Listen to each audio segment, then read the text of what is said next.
Welcome back to Live Light, the space where we can connect over topics that hopefully resonate with you, or if not with you, maybe with someone you'd want to share it with. Over the past 2 weeks, we had two guests, Carissa Nieuwoud, our paramedic, and Janine Besaidener, a teacher in Beirut in Lebanon.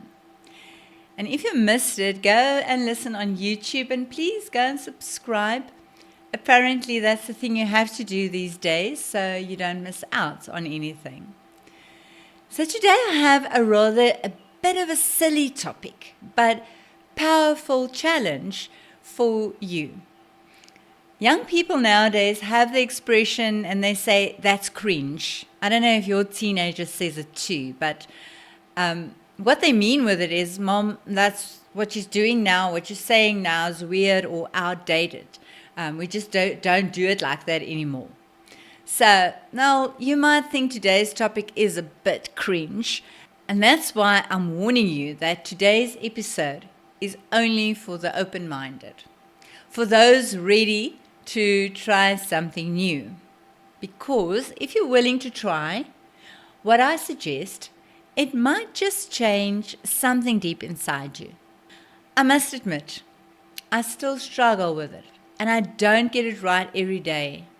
But at least I'm trying and I'm aware of the technique and the value it can bring to my life. So I think that's already a good start. So maybe it would be for you too. Just hear me out today, and then at the end you can do with it what you want. So remember, like I always say, it's like eating fish. You enjoy that juicy, tasty bits and you just spit out the bones. So my challenge to you is every morning when you look at yourself in the mirror, give yourself a high five. Yes, a high five. Really? Yes, you heard right. That's exactly what Mel Robbins suggests in her book, The High Five Habit. Maybe you've seen it somewhere or seen it on Facebook or maybe at exclusive books.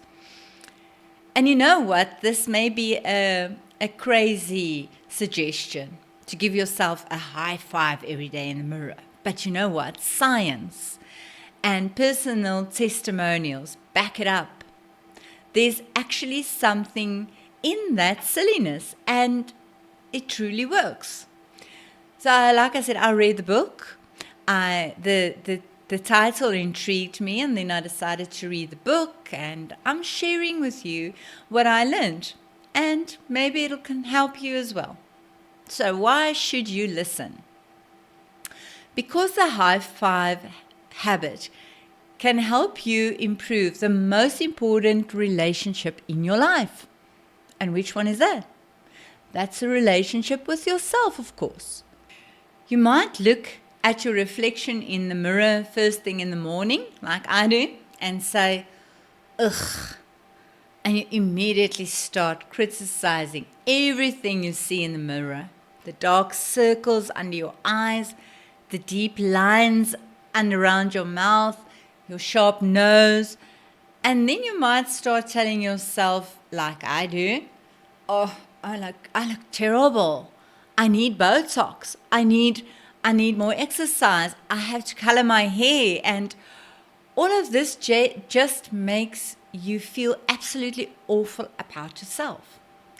On top of that, you feel overwhelmed by everything the day holds and everything you still have to do today.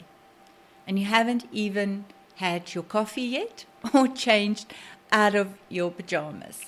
So I would also say it's not a great start to a new day. What would you say?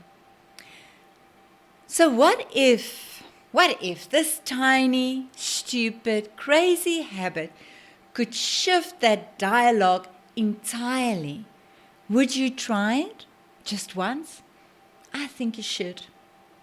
What you need to give yourself is a high five. We've done it for others so many times, right? It's a little cheesy, I know, but when you're brave or silly enough to do it for yourself in the mirror, you're actually saying, you've got this. You're okay. You can do it, whatever it is. You are actually cheering on the women you see in the mirror. You're showing yourself a bit of kindness and grace which you need. Do it, and truly you'll start feeling it. Something begins to rise inside you, and suddenly your to-do list doesn't look so intimidating after all. Think about all the high fives you've given in your life. Your child who overcame the anxiety of a speech, that winning move on a volleyball court with friends, colleagues after a successful presentation. I'm sure you can think of plenty more. A high five is far more than just a slap of hands.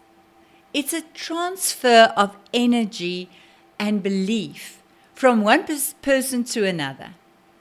It awakens something in you. It reminds you of something you may have forgotten. Every high five says, "Well done. Wow, I'm so happy for you. I'm proud of you. I see you." It's a moment of recognition. So in the same way, imagine you could wake up every morning and you could tap into that high five energy that lifts you through the day. Think about it. How does it help to criticize yourself? Come on, be honest. Does it help you? It doesn't, does it? So what if you could flip that whole story and start encouraging yourself every day? Imagine if you were your own biggest supporter, cheerleader, fan, encourager. Because if you're one of those people, like maybe I am, that has to wait for other people to encourage you, you're going to wait a long time. So you can just as well start encouraging yourself. Now answer this question honestly. How often do you encourage yourself? Would you say seldom or almost never? My next question is, how good are you at encouraging others? I bet you're pretty great. But when it comes to yourself, you hard and you criticize yourself so much. That self-talk, that record playing in your mind is it's negative the whole time. It's like a record playing the same negative tune over and over and over. So how often do you say things like, "I did well today. I'm proud of the project I led." Or, "I'm a good mom." Or, "I care about others, and that's my superpower. I make a difference. My voice matters. I'm enough, just as I am." Now, my question is, if we know how much encouragement means to others, why don't we offer it to ourselves? We need to build up our self-worth, our self-confidence, our self-love, our self-image. And where does it begin? Inside yourself. And that's why learning the high five habit can really benefit you. It's something you have to practice. You must learn to celebrate yourself. The goal is to reprogram those patterns in your subconscious. The high five is a super simple, even silly and weird method. But research shows it works. It actually works on your subconscious and your neural pathways. The change it brings lasts way longer than that handprint on the mirror. And you deserve to be celebrated. Let that sink in. You deserve to be celebrated. Say it to yourself. I deserve to be celebrated. You don't just deserve it, you need it because it fulfills your most basic emotional needs to be seen, to be heard, and to be recognized. But beyond that, you flourish when you receive this kind of support. Being encouraged, believed in, and celebrated are some of the most inspiring forces on earth. Now, I learned something from our neighbor's daughter that I've tried to bring into our own family. At her wedding, they wrote their own vows, and one of the things she said was that she would always keep a bottle of champagne in the fridge so that it would always be ready to celebrate something. And isn't that lovely? Now, in our home, we now always have champagne in our fridge. Even the other day when the power and water, which had been off for 3 days, when it finally came back on, I opened that champagne because I was absolutely thrilled. And that was enough reason for me to celebrate, especially because I had guests for the weekend. And yes, power and water matter when you are hosting. And nowadays, champagne comes in cans too, so it's even easier. You won't waste any. Once you start with the habit, you'll actually find there's a lot to celebrate. And I think others in our family are looking forward to the next moment where something of theirs is celebrated. When you learn to celebrate yourself, you'll discover the secret of self-acceptance and self-love. And here's the other very weird thing, is you stop seeing only the physical and you start recognizing the you inside. The beauty is, you can't give yourself a genuine, real high five and still think a bunch of negative things about yourself. Remember, when you give yourself a high five, just be in the moment. Do it with sincerity. It's not fun when someone gives you a half-hearted high five, right? You feel like, you might just as well have left it, not have given it at all. So if you're giving it, if you're going to do it wholeheartedly. A high five is that shared celebration when you raise your hand with a big smile. You're showing 2 clear signs of genuine pride and encouragement. A high five means you're celebrating something with someone and you're transferring your energy to them.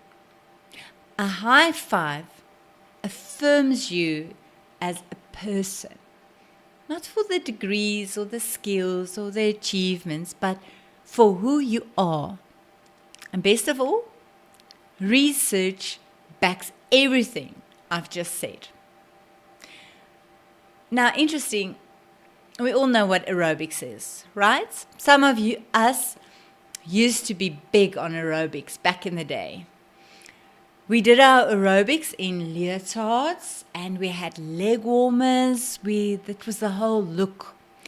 These days, I can really not keep up with all those moves. But let's leave it there. The point is, aerobics exercises and strengthens your whole body and muscles. So what does it have to do with what we're talking about today?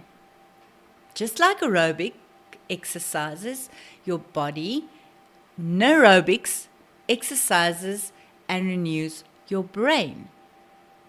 Neurobics isn't just a clever term. It's a scientific approach to self-confidence and positive thinking. So let's break it down quickly, and I can tell you a bit more about what neurobics is. Neurobics are brain exercises that help break negative thought patterns, and it builds new positive connections. The core idea is that a simple daily action, like giving yourself a high five in the mirror each morning, literally begins to reprogram your brain. This gesture activates your reticular activating system, or in short, your RAS. This is the part of your brain that decides what you actually focus on. Here's a quick example of how your RAS works. Say I decide I want a white BMW X4, which I actually really do want. Suddenly, I start noticing white BMW X4s everywhere. They've likely always been on the road. But now that I've decided that that's something I really want, my brain picks them out. And that's your RAS in action. It filters the world around you based on what your brain has marked as important. So, when you affirm yourself in the mirror, like with a high five, you start noticing more positive things in your day. It's just how your brain works. This isn't just a motivational trick. It genuinely shifts your self-image, your mindset, and eventually your behavior. So how does it work? How does it work like aerobics? Well, one is repetition. Just like any workout, doing it daily strengthens brain connections. Secondly, activation.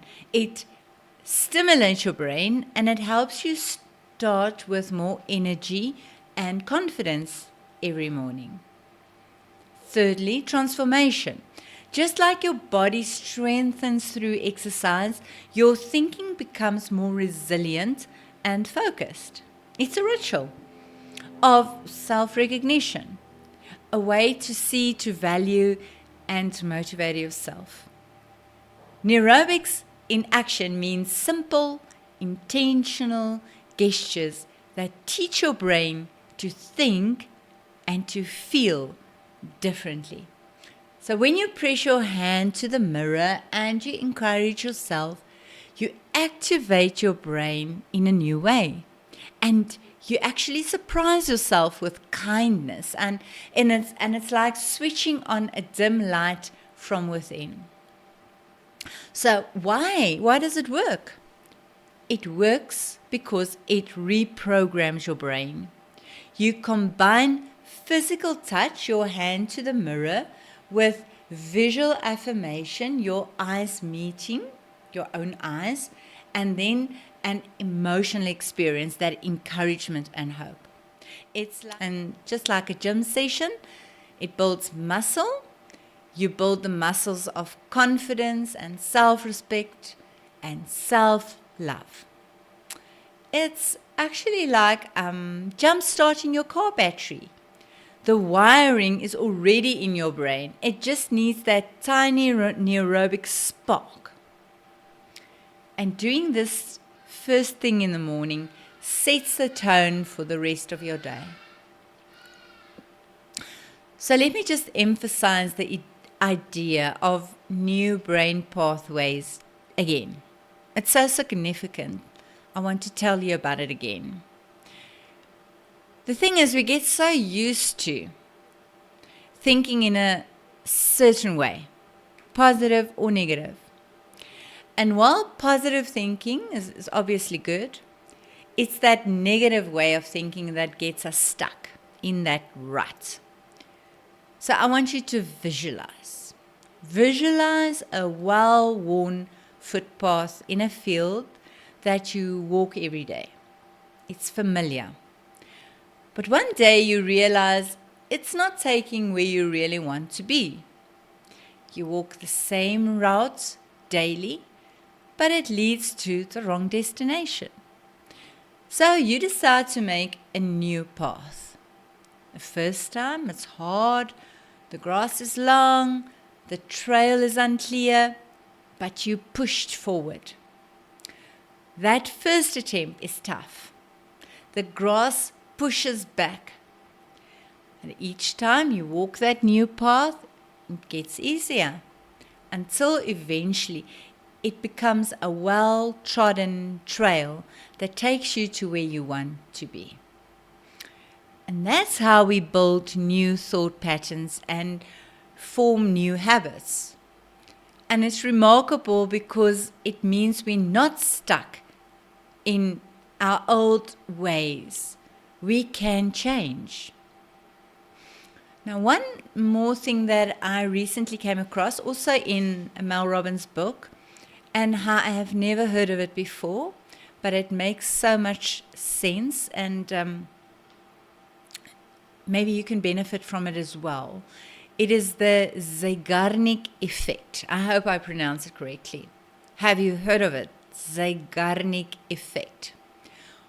It is the idea that writing down things that support your dream creates a mental checklist.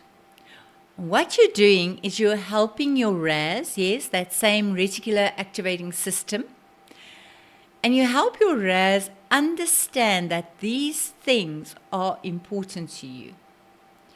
Your RAS is, like I said previously, it's like a filter for your consciousness.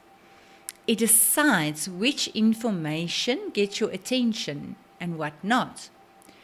And when you write something down or you repeatedly think about something, you are actually telling your RAS that this is important.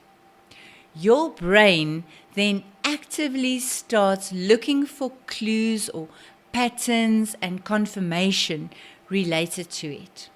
Now let's take 2 examples. Let's say I want to focus on acting more lovingly.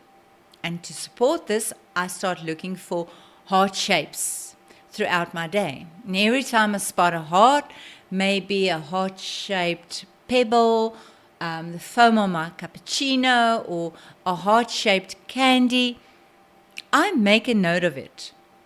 And in doing so, I signal my brain that this is important. And my brain starts to seek it out. And you begin to associate that symbol with your goal, and your brain begins noticing it more. The heart becomes a visual anchor, and it's reminding you of your actual intention. Or another example, imagine I have a dream to become a podcaster, but I feel scared and unsure if it's something I should pursue. I begin to watch out for anything that supports this dream. And suddenly I notice people who take the leap, and I jot it down, and someone sends me a cute idea I could explore, and I write it down. I hear an inspiring episode, or I see a motivational quote, and I note that too. And my brain begins consciously searching for more. In this way, I'm telling my brain, this matters to me. And my brain starts looking for ideas and affirmations. So one final thought. All of this is actually quite simple, but powerful. Maybe so simple, you and I are tempted to dismiss it. It's just hocus pocus. But really, what have you got to lose? Nothing. It's not about superficial positive thinking. It's about loyalty actually to yourself. You weren't placed on this earth to tear yourself down. You're here to step boldly into the calling of your life. And if you can't rely on anyone else to encourage you, be that person for yourself. High five every day for yourself, for who you are, and what you're actually becoming. So thanks for joining me. Remember to subscribe to the YouTube channel, please. Until next time, remember, live light.